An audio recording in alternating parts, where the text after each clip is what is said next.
he might have been able to roll my entire army. I don't think my positioning is that good. I'm moving back to take care of a drop over in the natural, but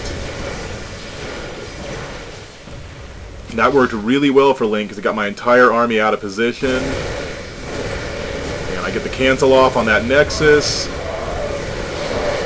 And I'm not sure moving in there to take out the Colossus, I'm not entirely certain that was the best plan he could have done. He does get the Colossus killed, but because he was walk moving to get up into range of the Colossus, he loses probably more than he would have liked of his barracks army. In fact, he loses the entire barracks army. He's got another one macroed up back here, but that wasn't the kind of exchange you want just to kill a single Colossus. I mean, Colossus is an expensive unit and a powerhouse unit, but it's not that critical. A lot of Zealots out, the other Colossus, and I do believe Link at this point thinks he's very far ahead, though, because he forced that, you know, my third he forced a cancel out of, but he thinks he forced a cancel of my natural. So he assumes that I'm still operating off one base. And he's doing a lot of things right. He's keeping the army there, he's starting to get Viking production up. I don't think he's going to take his third just yet because he wants to ensure that he doesn't get counterattacked and killed before he takes, you know, another base. And if he thinks he's already a base up, he doesn't feel any immediate pressure to go take a third. Real quick, I want to note that I have a observer here on a patrol command to go check the entire western side of the map.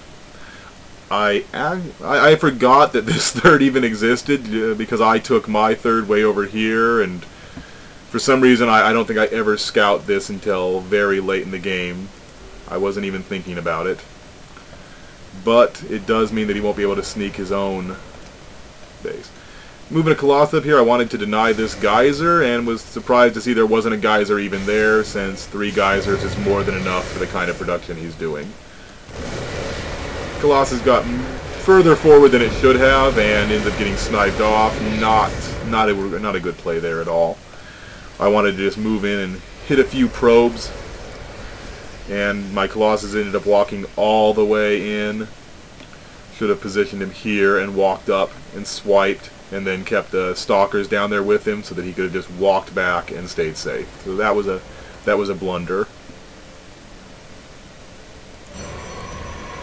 If we look, I have both of my forges down now. Still very late to be starting upgrades, but at least I'll be doing it off of 2 forges at once so I can catch up a little bit.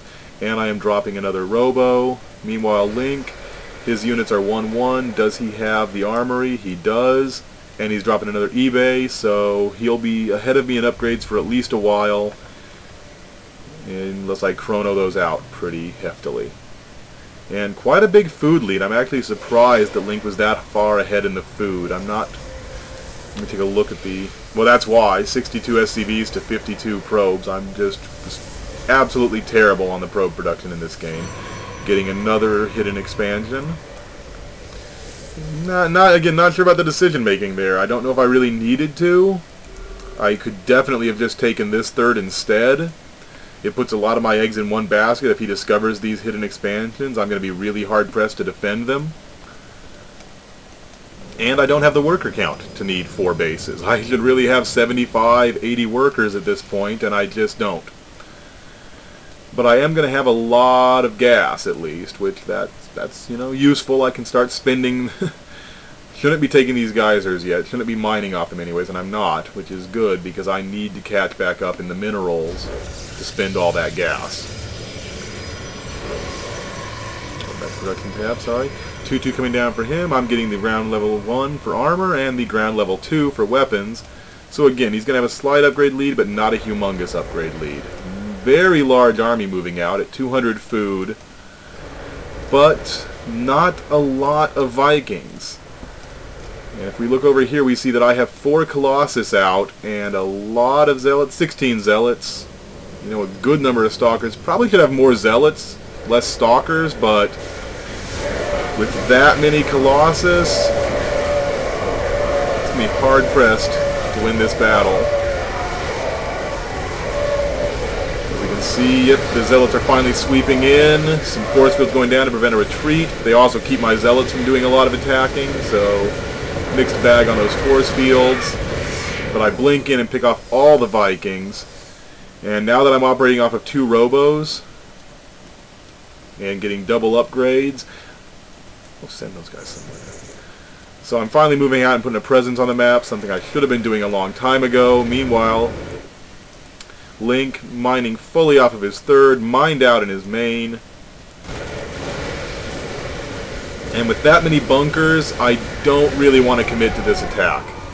I felt like I was ahead, and I felt like I was ahead to the point where if I could just keep map control and just deny him from ever getting off of these 3 bases, I really thought the game was in my hands. So I don't want to lose anything silly. I want to keep my upgrades going. Get a nice big army. Should be adding on more gateways as well, but again, without mining a lot of minerals. I have too many guys mining gas, not enough guys on minerals. I have felt very mineral starved. But I am able to deny that 3rd. Decent force fields here so that I get more worker kills than I otherwise would have gotten. Workers killed now, 27 for me, only 1 worker killed for Link. He's going to send in those Vikings to try to snipe off the Colossus. And he is going to get one of those Colossus killed. But if we check back up here, I've already got 2 Colossus made and 2 more in the works. And I have taken the food lead now.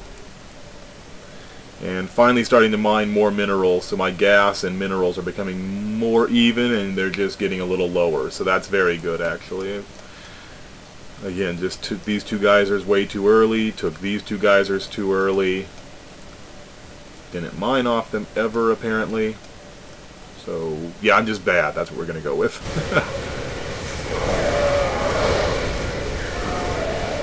And unfortunately that barracks army is just a little too small.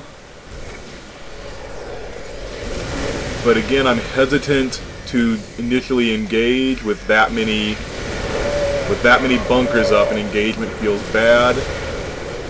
So I'm going to poke in, but be quick to pull back if I feel the need.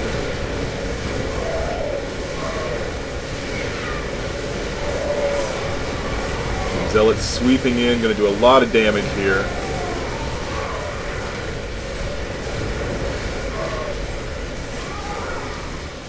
And I think I could have won the game right there, but again, I had a lot more Colossus coming out, my gateways are off cooldown, so I just felt like it would be safer to pull back and go for the sure victory.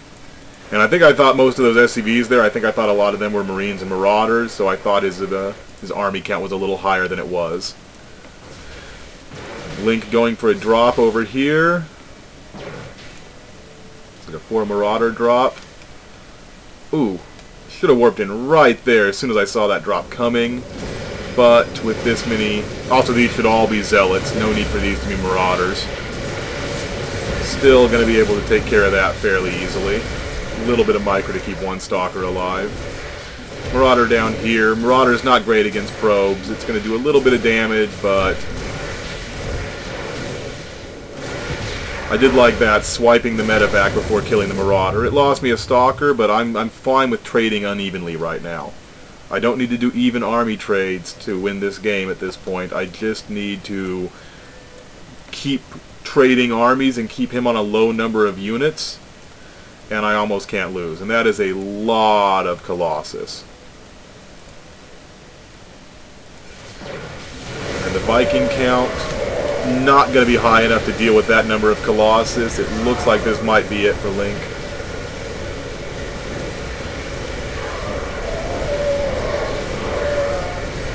And then finally breaking through all those bunkers at the front. And Link asking me how many bases I have.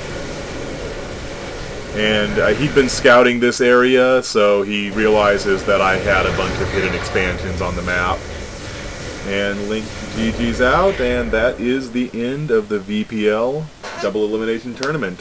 I had a lot of fun casting these games, and I hope I'm getting a little bit better. felt a little weird casting my own games, so I won't be playing in the next tournament, so I can concentrate on live casting and casting the other games. Any comments on what I can do to be a better caster, please feel free to leave that in the comments section. And we will be having another VPL tournament this Saturday, October the 15th. There's going to be a bronze and silver league for the tournament, and concurrently we're going to be running a platinum and gold tournament. That way the bronze and silvers don't have to play against the platinum players, where they don't have much of a chance of victory. And thank you all for watching, and I had a great time doing this.